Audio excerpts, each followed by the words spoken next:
Welcome to the AM Update, Week in Review. A collection of the best moments from Aaron McIntire's morning update. Robert Malone. He is a prolific inventor, scientist, author.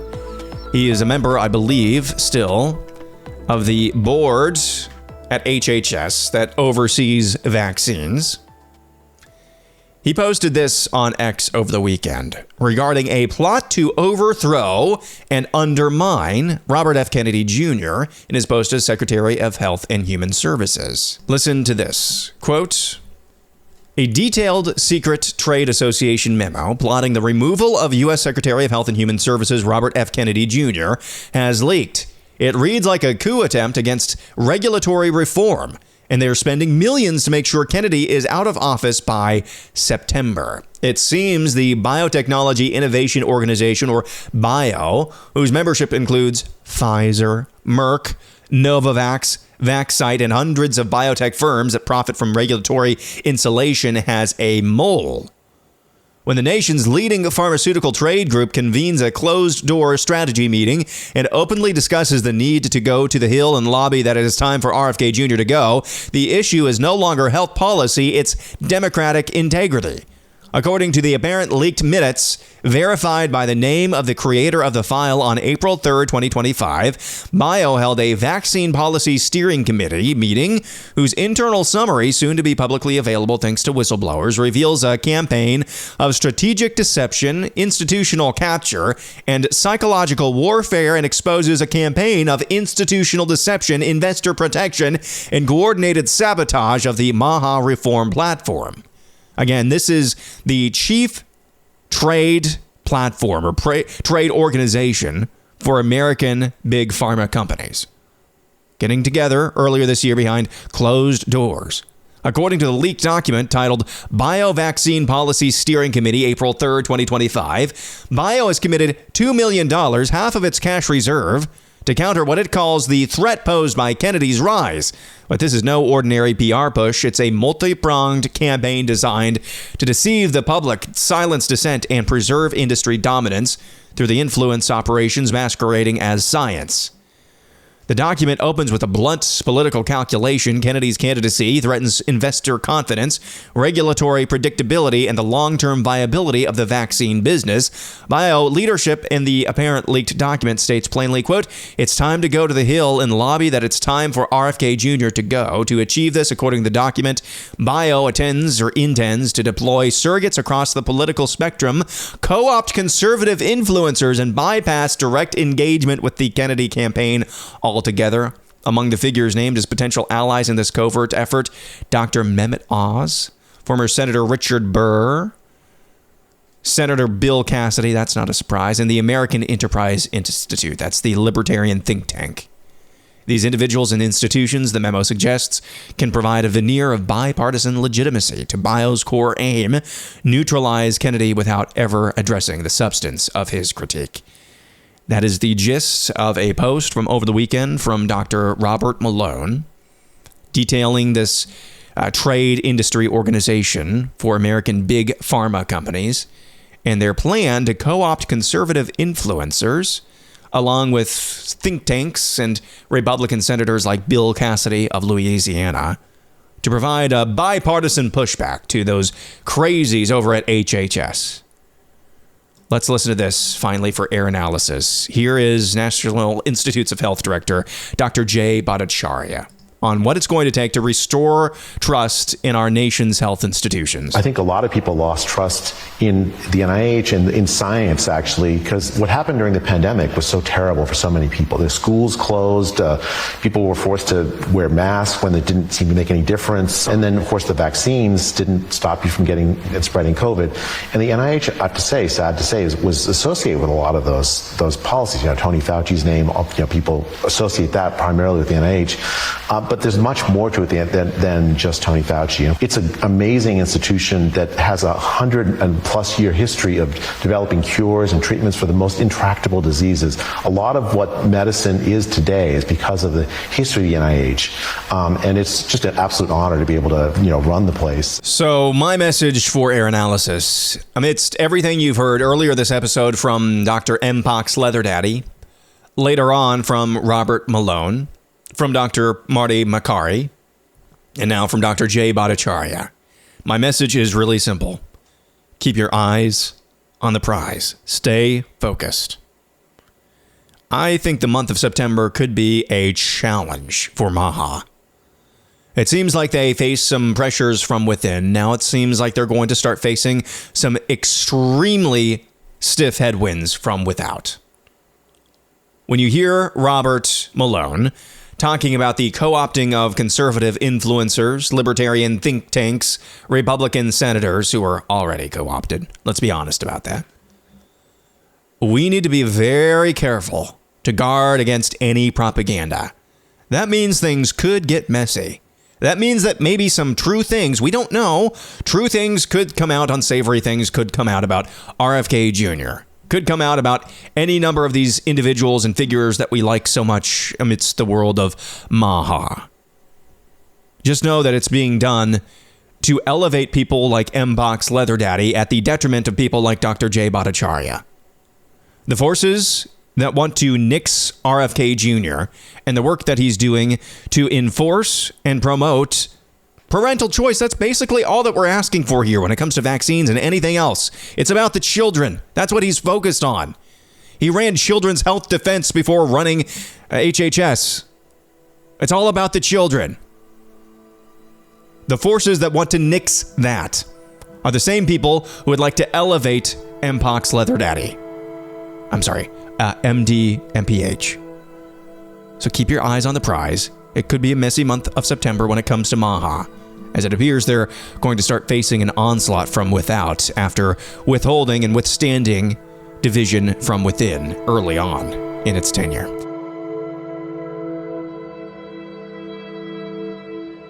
You're listening to the AM Update, Week in Review. Follow on X and Instagram at Real AM Update.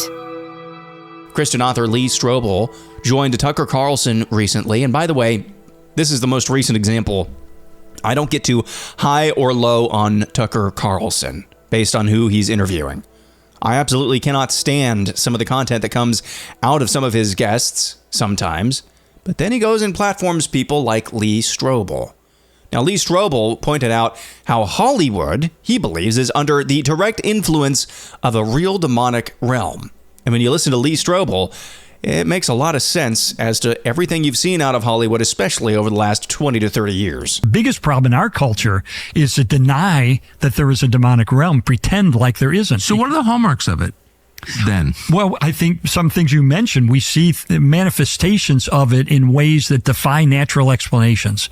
And I think that's probably the best way of disorder, distraction, chaos, violence, hate, division. Maybe. And you think if Satan were smart, which he is, would he go around the country and around the world trying to possess or bother average everyday people? Well, you know what? Much more efficient to go to Hollywood and to influence a bunch of people there who are very influential in, let's say, the entertainment industry.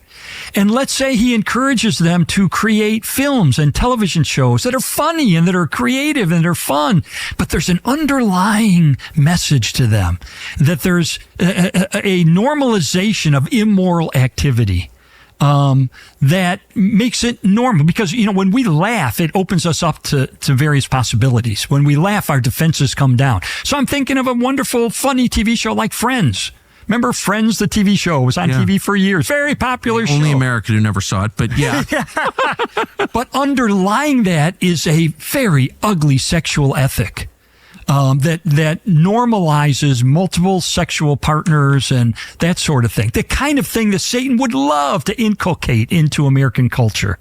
And you know what? I think it's much more efficient for Satan to influence movie makers and TV makers in Hollywood to create products that feed us stuff that, without us even realizing it, open us up to the occult, open us up to immoral activity, normalize it in ways that, well, if Monica can do that on Friends, I can certainly have sex on the first date with this guy I meet. So the way I, as a non-theological, ignorant person, try and figure out whether something's good or bad, because it is an open question very often. It's like, is that good or bad? I'm not sure. Yeah. Are the people doing it at peace and joyful, happy? Yeah. Or are they tormented? Yeah. And I know a lot of people in Hollywood, a lot of people I like actually, not too many happy people. Yeah. Some really tormented people. It's true. For real. Yeah. String of wrecked relationships, kids who hate them, trans kids, drug problems. Like there's so much of that. Yeah. Do you think that's a fair way to assess? I think because it is logical that if Satan were to try to influence a culture in a mass way, that is a logical way that he would do it. And guess what? By the way, look at all the dysfunction we see in that community. It does seem to match up. So if evil is acting through you, you are harmed too. Generally, I would say yes. You're going to be someone who's trying to influence others. You may not realize the full reasons why. But it destroys you. Yeah, it does destroy you. It certainly seems to. Yeah, I think so. Who would, God created us so we could have a relationship with him. So he taught us how we can live in a way that maximizes who we are. And when we stray from that in egregious ways, as many people have and do, there are implications for us. That is prolific author and apologist Lee Strobel speaking with Tucker Carlson about his theory regarding Hollywood and whether or not it's under the influence of demons. And I think what he laid out there is undeniably true. If the devil were smart, which he is, why would you bother going the more difficult, the more roundabout routes of influencing an entire culture, an entire civilization? Of course, we export Hollywood to the rest of the world. Why would you go about any other roundabout ways? Go straight to mass media. Go straight to the silver screen. I think there's a lot of content that backs that up.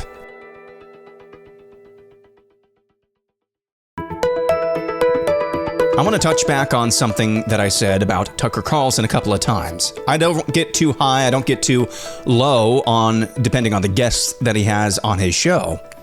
From what I can see, he's still very popular. He still has a lot of views, a lot of downloads. People come to him to be interviewed. That's a sign that he does have some real sway and influence, or at least a large audience.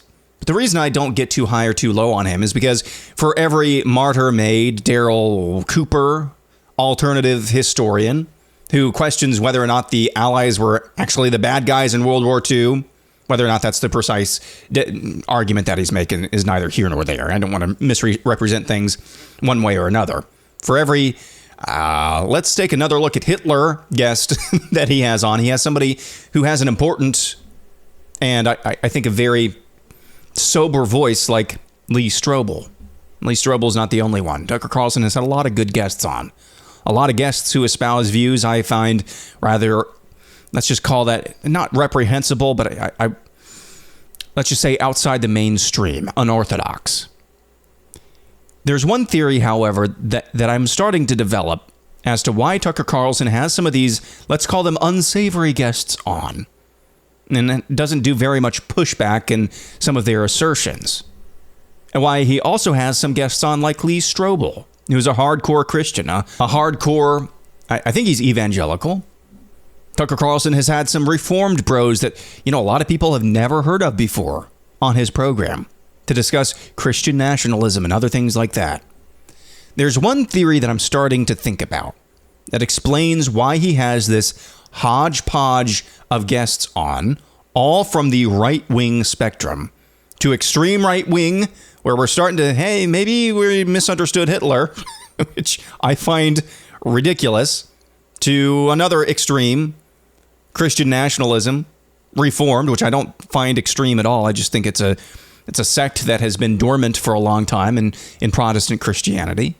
He's got this vast array of right-wing thought.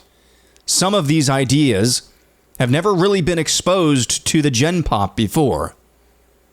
So why does he have this vast spectrum of guests on, from reprehensible to just unexposed, and never really pushes back at all?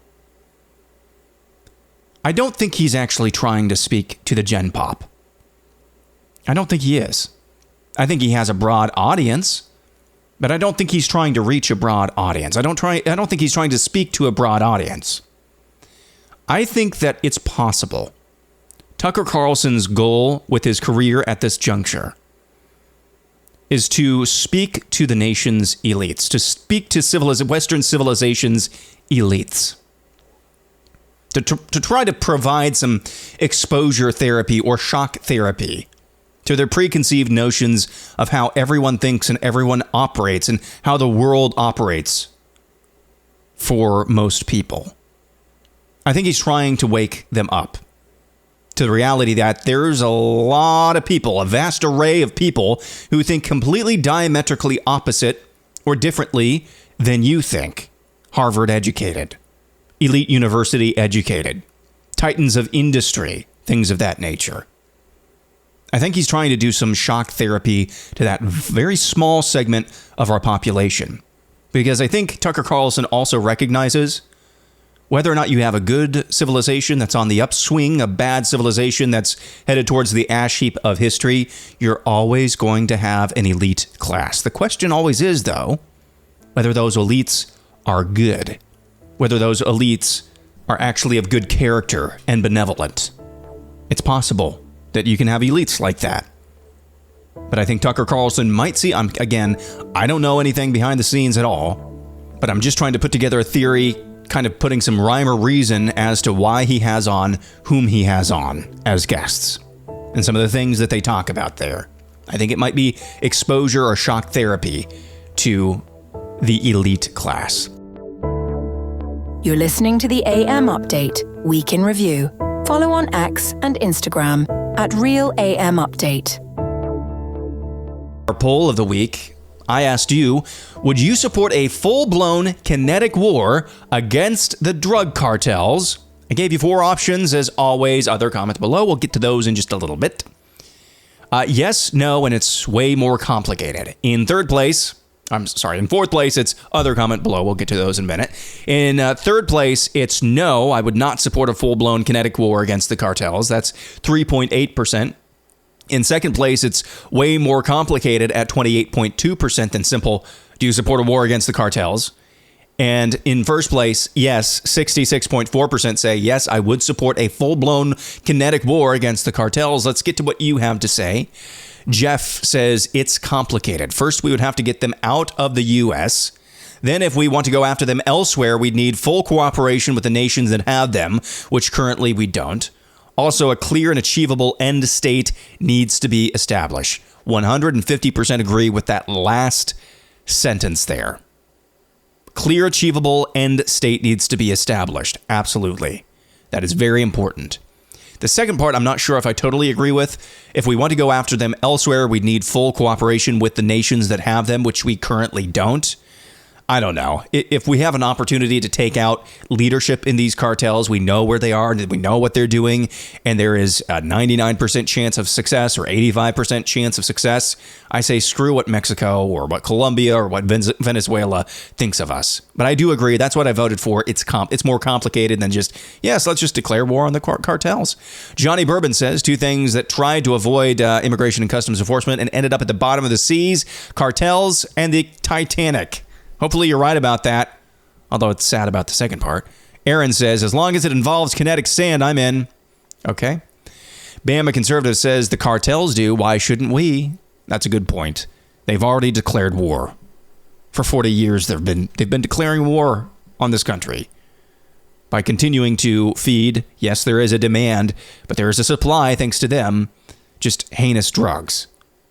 Regular Dirk says, as long as it's kinetic defense, I don't think we should be invading another country unless it's clear the home government is supportive of us or complicit with the cartels.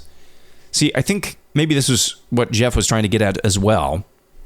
In some of these countries like Mexico and Venezuela, is there any delineation between the cartels and the government? Is there really? Or are the cartels really the government? They may have a show government, but the cartels are really the ones running the show. See, if that's the case, to me, I don't really think we need cooperation with the government, because the government is just the face of the cartels, just an official face. So who cares? Basically, when you're talking to that country's government, let's say it's Mexico, and the cartels are really behind that government. It's just a puppet government of the cartels, de facto even. When you're talking to the government and trying to get their support, you're talking to the cartel. What sense does that make? Brian Muss says, I voted for complicated, but as I thought about why, the case for America going to full-scale war against the cartels is way stronger than Iraq or Afghanistan. Exactly correct.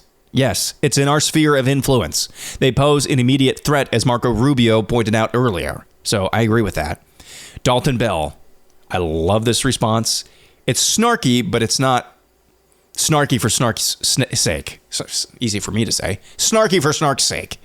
Dalton says, which future war or terrorist action would this create, going to war with the cartels?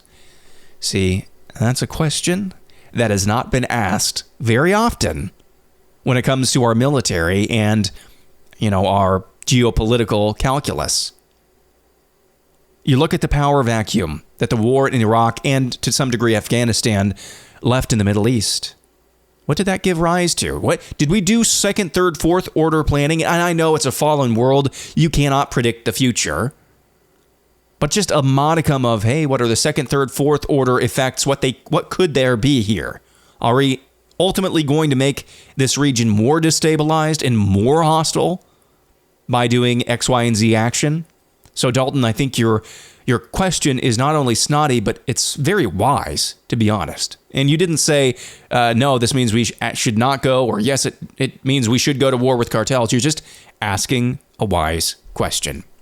And finally, we'll go to For Truth, who says, I know Mexico isn't much of a military threat, but attacks on drug and trafficking cartels to be effective will mean strikes in Mexico. That carries collateral human and possibly governments engaged in war downside effects. Well, yes, that is true.